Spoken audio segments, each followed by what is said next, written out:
영이요 나 거본데 기쁨의 근원 되시는 예수를 위해 삽시다. 날마다 주를 섬기며 언제나 주를 기리고 그 사랑 안에 살면서 딴 길로 가지 맙시다. 이 세상 사는 동안에 주 이름 전파하면서 무한한 복락 주시는 예수를 위해 삽시다. 날마다 주를 섬기며 언제나 주를 기리고 그 사랑 안에 살면서 딴 길로 가지 맙시다. 이 세상 친구 없어도 예수는 나의 친구니 불우한 일을 버리고 예수를 위해 삽시다. 날마다 주를 섬기며 언제나 주를 기리고 그 사랑 안에 살면서 딴 길로 가지 맙시다. 주께서 심판하실 때 잘했다 칭찬하리니 이러한 상급 받도록 예수를 위해 삽시다. 날마다 주를 섬기며 언제나 주를 기리고 그 사랑 안에 살면서 딴 길로 가지 맙시다. 신앙 고백합시다. 전능하사 천지를 만드신 하나님 아버지를 내가 믿사오며 그 외아들 우리 주 예수 그리스도를 믿사오니 이는 성령으로 잉태하사 동정녀 마리아에게 나시고 본디오 빌라도에게 고난을 받으사 십자가에 못 박혀 죽으시고 장사한 지 사흘 만에 죽은 자 가운데서 다시 살아나시며 하늘에 오르사 전능하신 하나님 우편에 앉아 계시다가 저희로서 산 자와 죽은 자를 심판하러 오시리라. 성령을 믿사오며 거룩한 공예와 성도가 서로 교통하는 것과 죄를 사하여 주시는 것과 몸이 다시 사는 것과 영원히 사는 것을 믿사옵나이다. 아멘. 자, 오늘 하나님 말씀은 요한복음 4장 이어서 같이 보도록 하십시다. 오늘 4장은 복음이 확대되는 것을 우리가 알 수 있습니다. 유대인들에게 복음을 중심적으로 전하다가 오늘 예수님은 사마리아 여인, 이방 여인에게 복음이 선포되는 것을 볼 수가 있습니다. 자, 오늘 4장 1절부터 같이 읽어가도록 하십시다. 장이 좀 긴데 42절까지 같이 봉독하도록 하십시다. 예수께서 제자를 삼고 세례를 베푸는 것이 요한보다 많다 하는 말을 바리새인들이 들은 줄을 주께서 아신지라. 예수께서 친히 세례 베푸신 것이 아니요 제자들이 베푸는 것이라. 유대를 떠나사 다시 갈릴리로 가실새 사마리아를 통과해야 하겠는지라. 사마리아에 있는 수가라는 동네에 이르시니 야곱이 그 아들 요셉에게 준 땅이 가깝고 거기 또 야곱의 우물이 있더라. 예수께서 길 가시다가 피곤하여 우물 곁에 그대로 앉으시니 때가 6시쯤 되었더라. 사마리아라 한 사람이 물을 기르러 왔음에 예수께서 물을 좀 달라 하시니 이는 제자들이 먹을 것을 사러 그 동네에 들어갔음이로라. 사마리아 여자가 이르되 당신은 유대인으로서 어찌하여 사마리아 여자인 나에게 물을 달라 하나이까 하니 이는 유대인들이 사마리안과 상종하지 아니함이로라. 예수께서 대답하여 이르시되 내가 만일 하나님의 선물과 또 내게 물 좀 달라 하는 이가 누구인 줄 알았더라면 내가 그에게 구하였을 것이요 그가 생수를 내게 주었으리라. 여자가 이르되 주여 물 기른 그릇도 없고 이 우물은 깊은데 어디서 당신이 그 생수를 얻겠사옵나이까. 우리 조상 야곱이 이 우물을 우리에게 주셨고 또 여기서 자기와 자기 아들들과 짐승이 다 마셨는데 당신이 야곱보다 더 크니까. 예수께서 대답하여 이르시되 이 물을 마시는 자마다 다시 목마르려니와 내가 주는 물을 마시는 자는 영원히 목마르지 아니하리니 내가 주는 물은 그 속에서 영생하도록 솟아나는 샘물이 되리라. 여자가 이르되 주여 그런 물을 내게 주사 목마르지도 않고 또 여기 물 기르러 오지도 않게 하옵소서. 이르시되 가서 내 남편을 불러오라. 여자가 대답하여 이르되 나는 남편이 없나이다. 예수께서 이르시되 내가 남편이 없다는 말이 옳도다. 너에게 남편 5이 있었고 지금 있는 자도 내 남편이 아니니 내 말이 참되도다. 여자가 이르되 주여 내가 보니 선지자로소이다. 우리 조상들은 이 산에서 예배하는데 당신들의 말은 예배할 곳이 예루살렘에 있다 하더이다. 예수께서 이르시되 여자여 내 말을 믿으라. 이 산에서도 말고 예루살렘에서도 말고 너희가 아버지께 예배할 때가 이르리라. 너희는 알지 못하는 것을 예배하고 우리는 아는 것을 예배하노니 이는 구원이 유대인에게 남이니라. 아버지께서 참되게 예배하는 자들을 영과 진리로 예배할 때가 오나니 곧 이때라. 아버지께서 자기에게 이렇게 예배하는 자들을 찾으시느니라. 하나님은 영이시니 예배하는 자가 영과 진리로 예배할지니라. 여기까지 오늘 돌아가십시다.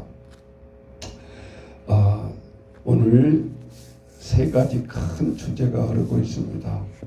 첫 번째, 예수님이 제자들과 함께 많은 사역을 하면서 모든 것을 본을 보여주십니다. 전도하는 것, 또 많은 귀신을 내쫓고 치유 사역을 하는 것.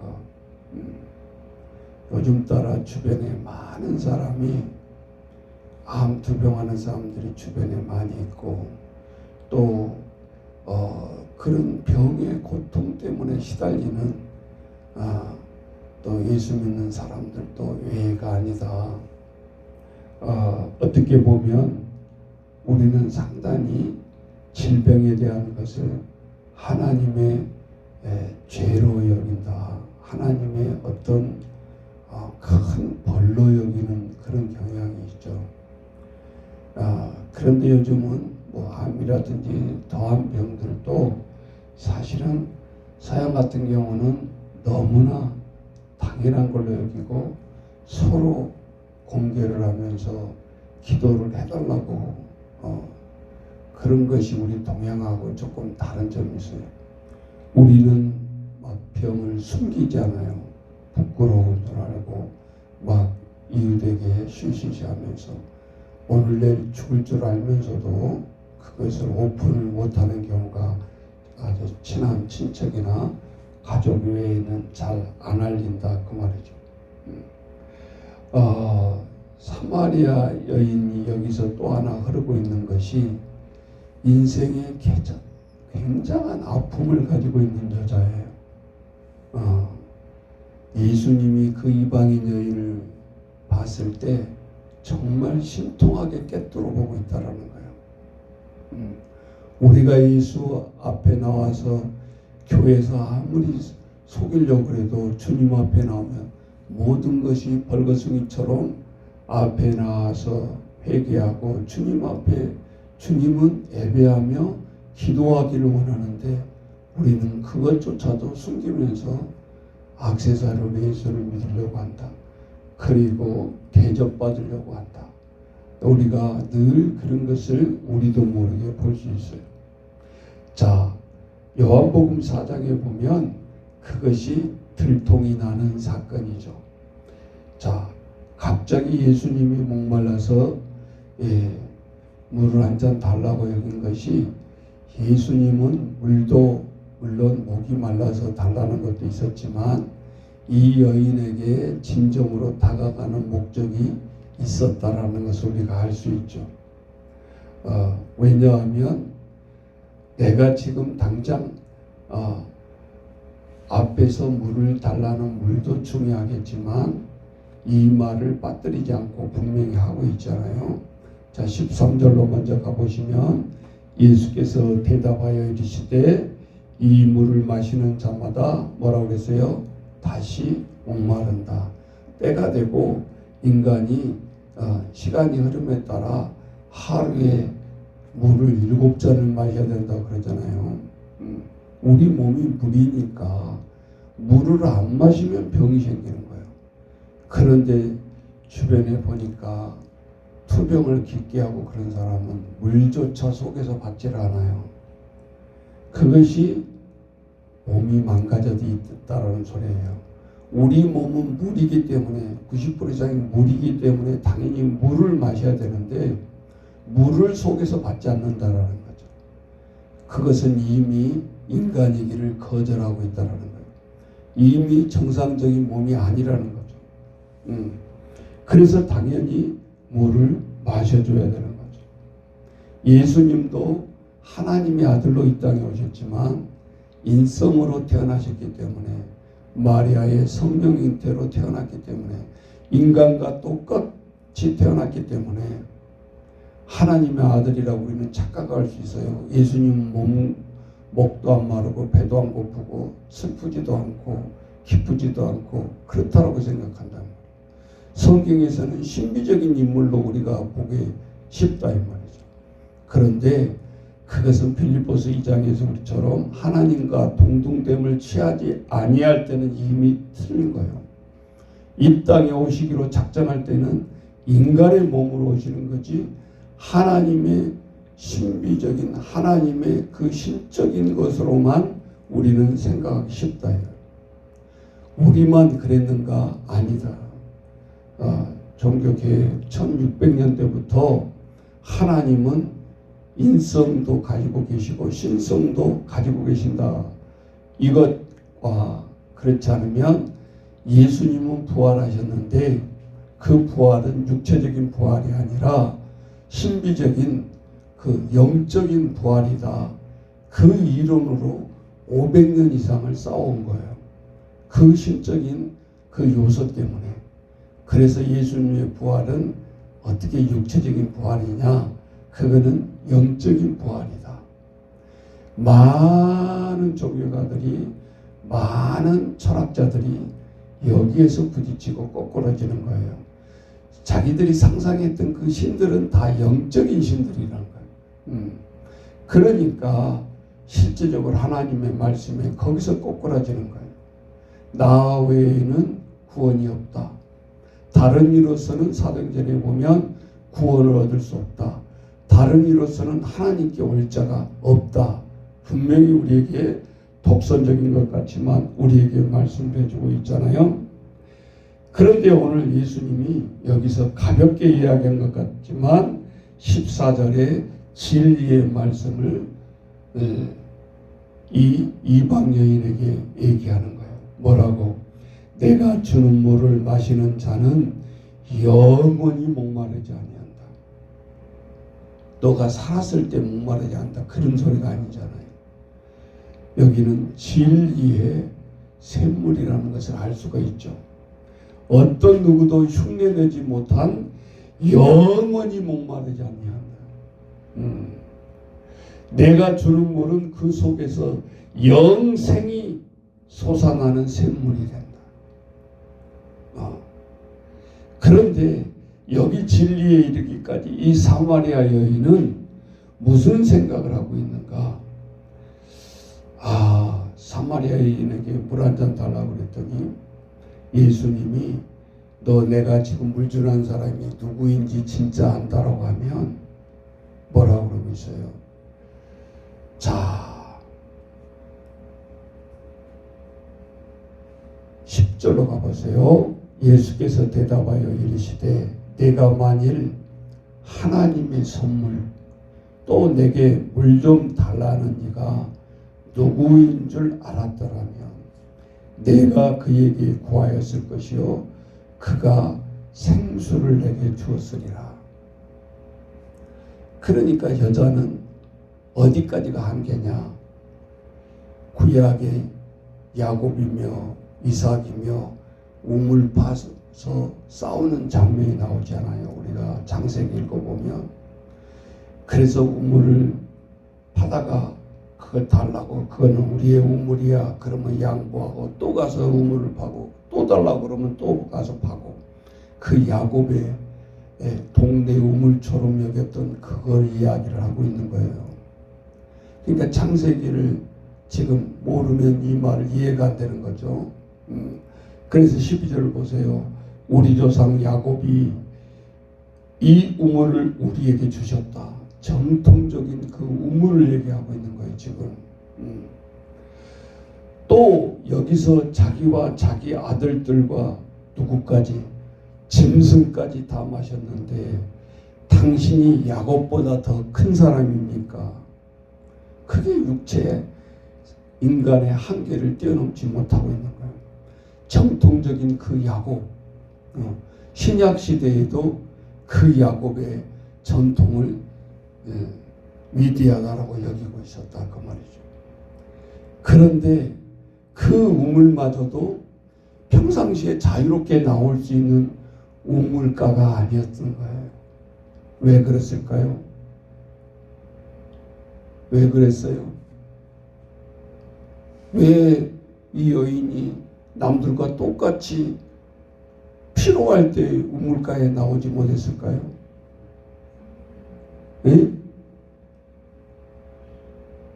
여기에 개인적으로 주님 앞에도 지금 말을 못하고 고백을 못하고 영원한 생수가 주겠다라고 하는데 내가 누군지 알았다면 내가 하나님의 선물이고 독생자 예수를 이 땅에 보내셨다고 그랬잖아요. 네. 요한복음 3장 16절에 전장에 얘기했잖아요.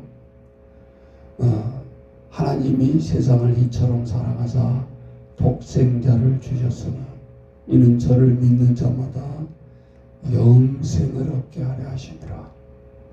선물이잖아요. 영원한 선물이잖아요. 그런데 유대인이 아닌 유대인인 당신이 어찌 이방인에게 물을 달라고 하십니까? 전통도 벗어나지 못하고 있고 이 샘물을 주는 것도 이 이방인 여자에게 물 좀 주세요. 그 자체가 율법의 죄다 그 말이죠. 그러니까 한 발자국도 아직 벗어나지 못한 여인이에요. 그래서 예수님이 갑자기 말이 안 맞잖아요. 15절에 여자가 이르되 주여 그런 물을 내게 주소서 목마르지도 않고 여기 물 기르러 오지도 않게 하옵소서. 자, 앉으면 더 눕기를 바라고 누우면 완전히 자려고 하고 이게 인간의 습성이에요. 이방인 여자가 여기 나오잖아요. 그 몰래 내 속을 알고 있는 이 동네 사람들이 마주치기가 싫은 거예요. 그것마저도 안 했으면 하는 거예요. 그러니까 오늘 뭐예요? 가만히 있어도 물도 안 기르고 뭐 얼마나 좋겠습니까? 예수님이 접근하고 있는 그 태도와 말씀은 그런 뜻이 아니잖아요. 우리가 편리하게 살고 잘 살고 내가 편리하게 살기 위해서 교회의 그 그것을 가지고 나와서 간구하는 우리와 다를 게 하나도 없다라는 거예요. 2000년 전이나 지금이나 뭐 조금만 힘들면 그것을 벗어나기 위한 기도, 그것을 벗어나기 위한 신앙생활, 그것을 벗어나기 위한 하나님 앞에 간구. 우리는 어떻게 보면 이방인 여자가 예수님도 몰라보고 이렇게 위대한 분이 앞에 계시는데 이렇게 답답하냐지만 그것이 우리라는 거예요. 오늘 예수님이 얘기하잖아요. 그래서 목마르지도 않는 이 물을 물 길르러 오지 않게 하옵소서. 이게 간구잖아요 지금. 그런데 예수님이 갑자기 대답이 오냐 그러마 영원한 생수를 너희에게 준다. 이렇게 해야 답이 맞죠. 그런데 갑자기 뭐라 그래요? 내 남편 불러와라. 그러면 순수하게 지금 남편을 전도하기 위한 것이 아니죠. 회심의 단계. 깜짝 놀란 거예요, 이 여인이. 직시를 하니까. 내 삶의 상세한 부분을 알고 있다는 소리 아닙니까? 그런데 자기도 모르게 지금 현재 뭐라고 그랬어요? 내가 남편이 없단 말이 옳도다. 지금 현재 남편이 몇 번째요? 6번째요. 그러니까 18절에 보니까 너에게 남편이 5이 있었고 지금 있는 자도 내 남편이 아니다. 예수님은 6번째 가르쳤어요. 그런데 율법적으로 보면 6번째 남편도 남편은 남편이에요, 아니에요? 희죠. 근데 예수님은 율법에 있는 6번째 남편이 남편이다, 아니다? 아니다라고 해요. 성경을 읽어보면요 굉장히 깊어요. 그래서 마태복음을 보면 모세가 이혼하려고 할 때 구약을 들먹인 거예요. 예수님이 이혼하려고 할 때는 뭘 달라고 그랬어요? 이혼 증서를 주라. 그럼 합법하다는 거 아니에요. 근데 예수님은 이혼 증서를 주면 합법한 이혼이라고 그랬어요? 아니다 그랬어요. 예. 그것은 간음이다 그랬어요. 이 말씀 앞에 많은 이혼자들이, 이혼 가정들이 목사님한테 질문을 해요. 지금 새로운 가정으로 잘 살아가는데 이 말이 아니라고 했으면 위로를 받고 싶은 거예요. 근데 미안하지만 영생의 깊은 내 속은 예수님의 신약의 부부관과 결혼관은 아닌 거예요. 목사님이 아닌 건 아니라고 그래야지. 그런 사람들 상처받을까봐 이혼증서 줬으니까 합법적인 결혼입니다. 이렇게 해서는 안 되잖아요. 그래서 참 현대 목회가 하기 힘들어요. 왜? 우리가 통계로 보면 아무리 적게 잡더라도 지금 6가정, 7가정을 잡는 거거든요. 법원에서. 6가정, 7가정이 깨어진 가정이란 말이에요. 그러면 이혼을 했거나 아니면 혼자 살아가는 가정이에요. 통계로 봐도. 미국은 더 할 날이 있고 많고 그거는 80~90%고. 예. 그런데 이거를 정죄 삼아서 설교를 하면 나올 수 있겠어요? 못하지. 예. 또 오늘 우리가 하나님이 진짜 우리에게 주시는 말이 뭐냐 이거예요. 그 합법적인 이혼 증서도 물론이거니와 뭐라 그랬죠?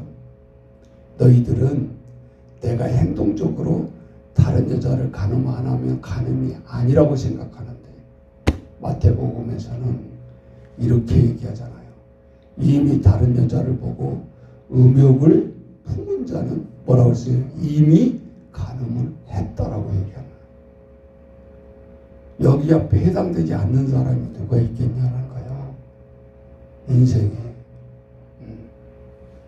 그러니까 말씀 앞에 이 말은 우리 인간이 내 보이면 죄 없는 자가 있다 없다? 없다. 그래서 로마서에 바로 연결이 되고 있어요. 의인은 없나니 뭐라 그래요? 한 사람도 없다. 뭔가 나는 법 없어도 살 수 있는 사람이야. 나는 의인이야. 이렇게 해라고 빠져나가려고 하는데 로마서에서는 딱 아니. 의인은 없다. 하나도 없다. 한 사람도 없다. 자, 우리가 상처받지 않게 복음을 전하려면 이렇게 고리고리로 잘 알아야 된다 그 말이에요. 로마서 말을 안 하면 이혼한 사람 교회 못 온다니까. 죄인의식이. 간음죄를 범한 자들 오겠어요? 못 와요. 그런데 또 복음서에서 예수님이 뭐라 그래요? 내가 의인을 부르러 온 게 아니라 누구를 부르러 왔다? 죄인을 부르러 왔노라. 마가복음의 핵심. 내가 모든 사람을 섬기려 하고 모든 사람의 대속물로 이 땅, 대신 제물로 이 땅에 오셨다는 거예요. 그럼 오늘 그 말씀을 여기다가 대입을 해봐요. 이 여인의 5명 남편을 잡아먹고 6번째, 이게 어떻게 운이라고 할 수 있겠어요? 뭐 같이 살다가 첫 남편 교통사고로 죽고, 2번째는 병으로 죽고, 3번째는 뭐 해서 죽고, 자 5번째까지 다 이유를 된다고 해봅시다. 그것이 우연이라고 할 수 있겠냐 그 말이에요. 그런데 자신의 입으로 또 대답을 하고 있어요. 지금 율법적으로 남편이 6째 있어요 없어요? 네? 있죠. 근데 예수님이 내 남편 데려오라. 예수님이 분명히 남편이 아닌 줄 알면서 또 데려오라고 그러잖아요. 그런데 이 여인이 대답이 자기도 모르게 남편이 있다 없다? 16절에 가서 내 남편을 불러와라. 여자가 대답하여 이르되 나는 남편 없는데요. 이렇게 살짝 감추려고 했던 거죠. 뭔 소리냐, 지금도 남편 5 잡아먹고 너 지금 있는 게 6번째 남편 있는데 남편이 없다고? 자, 이게 회개해가지고 진정으로 내가 첫 결혼했던 남편이 아닙니다. 그런 소리가 아니잖아요. 구세주가 앞에 있어도 인간은 감추려고 하는, 내 인생의 죄를 내 인생에 말하고 싶지 않는 것을 감추고 싶은 거예요. 여러분, 교회는 이 단계에 계속 와 있다고 한다면 은혜가 없습니다. 교회에 와서까지 권세를 부리려고 한단 말이에요. 그걸 또 능력이라고 생각하는 사람이 있어요. 에? 남편 6 얻는 것도 능력이 있어야 돼. 남자가 6 데리고 사는 것도 능력이 있어야 돼. 어떻게 이론적으로 보면 맞는 말 같아. 예. 자기가 얼마나 죄인이라는 말을 안 한다 그 말이지. 세상 사람들은 그걸 과시로 생각한다 그 말이야. 일부 다처주의일 때는 그것도 통할 수 있어요. 그런데 우리나라에서는 합도적으로 그 말을 자신 있게 하는 사람이 있나요? 둘만 데리고 살아도 뭔가 감추려고 그러지. 친구라고 그러고 애인이라고 그러고. 예. 그것이 왜 그래요? 내 속에서 하나님이 말씀하시는 것이 떳떳하지 아니하니까 감추려고 하지. 그렇지 않겠어요? 자, 그러니까 여자가 이 말씀에 완전히 KO 당한 거예요.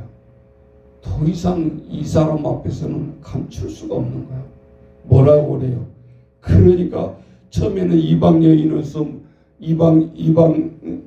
이인으로서 이방인 여자에게 물닿는 것도 죄인 줄 알면서 왜 나에게 유대인이 이방인 여자에게 물을 달라고 합니까? 따졌던 여자가 대답이 어떻게 바뀌어버려요?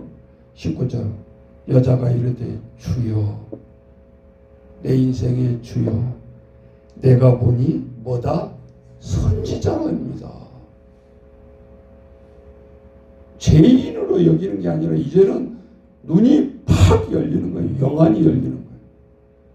그래서 복음을 전할 때 그냥 상대방이 복음에 우리의 맞대응하고 이 말대꾸 한다고 그것이 복음 전도가 아니라는 거죠.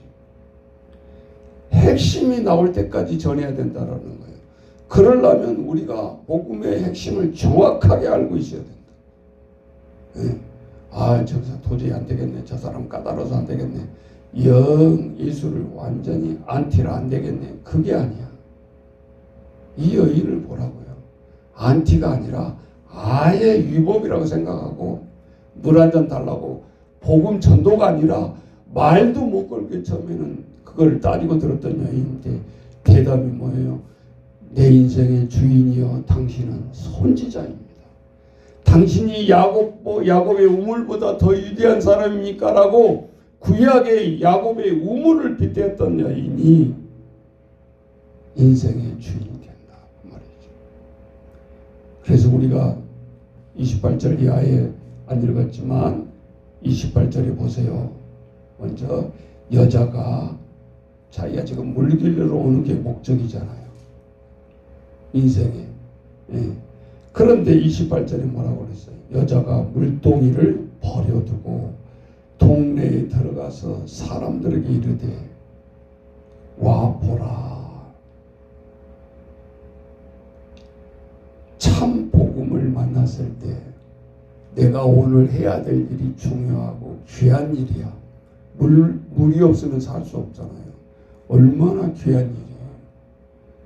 빼서는 안 되는 일이잖아요. 그런데 물동이를 던진다 그 말이죠. 이 물동이에 물을 이고 가는 일보다 내가 더 엄청난 일을 만난 거예요. 내 인생을 바꿔줄 사람을 만난 거예요. 그러니까 복음이 물 기르는 것이 이순위로 밀려나는 거예요. 우리가 무엇을 볼 수 있어요?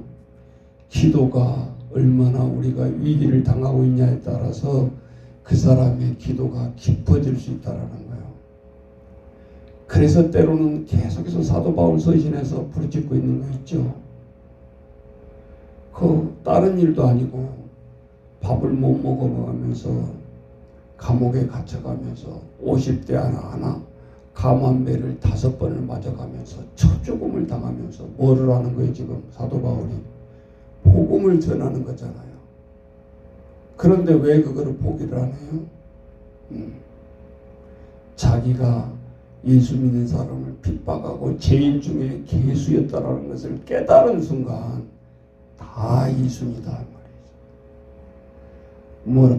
가말문화 소생에서 지금 같으면 박사학위 공부하는 것도 배설물로 여기고 뒷전이요. 모든 것을 다 이순위로 다 똥으로 여긴다고 그랬잖아요. 사도 바울의 결단은 이 여인보다 훨씬 강하잖아요. 예. 자기의 내세우고자 하는 모든 명예를 다 개똥으로 여긴다고 말이에요. 배설물로 여긴다고 말이에요. 그러면 정말 자기가 학문이 그렇게 보잘것없는 거냐? 아니다 그 말이죠. 우선순위에서 밀려나는 거지 그 학문 자체가 나쁘다는 게 아니죠. 우리가 세상에 빗대어봐요. 왜 돈이 안 좋아요? 세상 사람들은 다 우습게 얘기해요. 돈 없이 산다 그러고 예수만 믿어요. 어떻게든 생명은 살기는 살죠. 그러나 예수님도 그렇게 우리가 살기를 원하시는 건 아니에요. 분명하게 하나님 앞에 복음을 알았을 때는 복음의 진리가 달라진다는 거예요. 그리고 그것을 붙들었을 때 포기도 쉬워진다 그 말이에요. 포기도 쉬워진다. 이 여인이 그래서 물동이를 집어던지고 힘있게 지금 이방인 남자에게 말 거는 것을 죄라고 여겼던 사람이 이방의 마을에 들어가 가지고 복음을 전한다. 상상을 해보라고 말이죠. 이거 어떻게 가능하냐.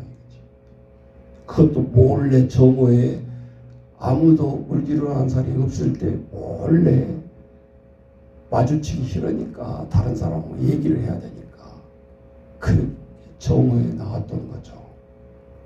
이 여인에게 진정한 생수를 만났을 때 거기서 힘이 생긴다 그 말이죠. 생수. 그거는 복음이었다 그 말이죠.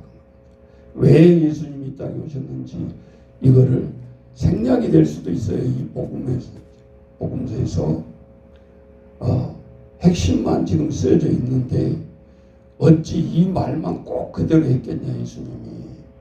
예. 오늘 우리가 말씀을 오늘 대할 때 영원히 목마르지 않는 생수가 어떤 것인가를 우리가 복음을 이 새벽에 깨닫고 오늘 또 어디 가든지 우리가 뒷전에 처지지 아니하고 생명을 인간을 구원하는데 오늘들의 입술을 아끼지 아니하고 오늘 또 기회가 될 때마다 그 기회를 살리는 저와 여러분 되시기를 주의 이름으로 축원합니다. 동성으로 같이 기도하십시다.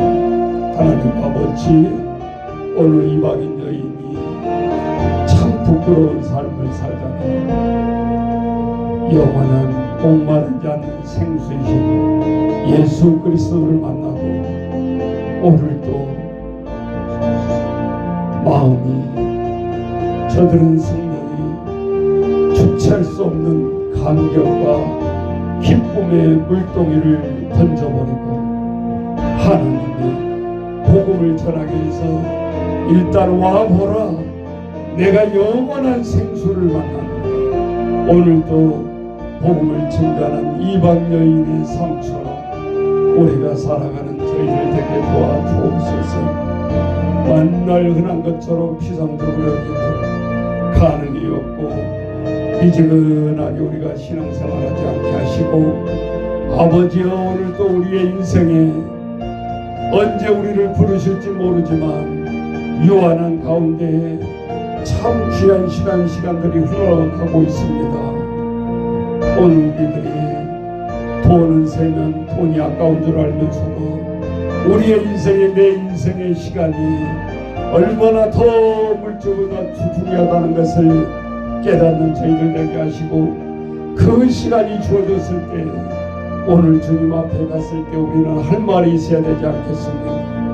아버지, 우리가 먹고 사는 것도 중요하고 해야 될 일도 중요하지만 아버지 이 진리를 놓쳐버리지 않게 하시고 오늘도 인생에 우리가 눈을 감을 때 후회의 삶을 하염없이 아버지 회개의 눈물을 흘리며 가는 저희들 되지 않게 하시고 진정으로 주님 기쁨으로 주님 곁에 갈 수 있는 저희들 되어줄 수 있도록 아버지 인도하여 주옵소서. 예수님의 이름으로 기도하옵나이다.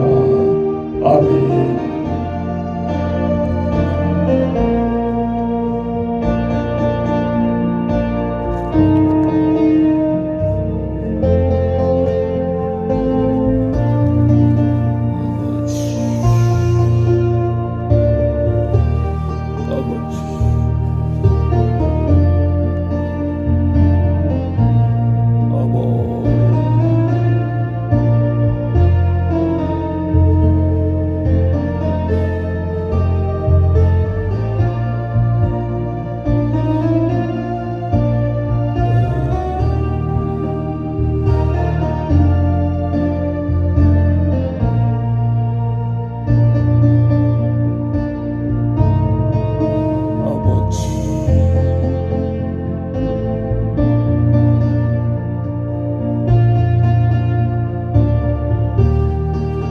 아버지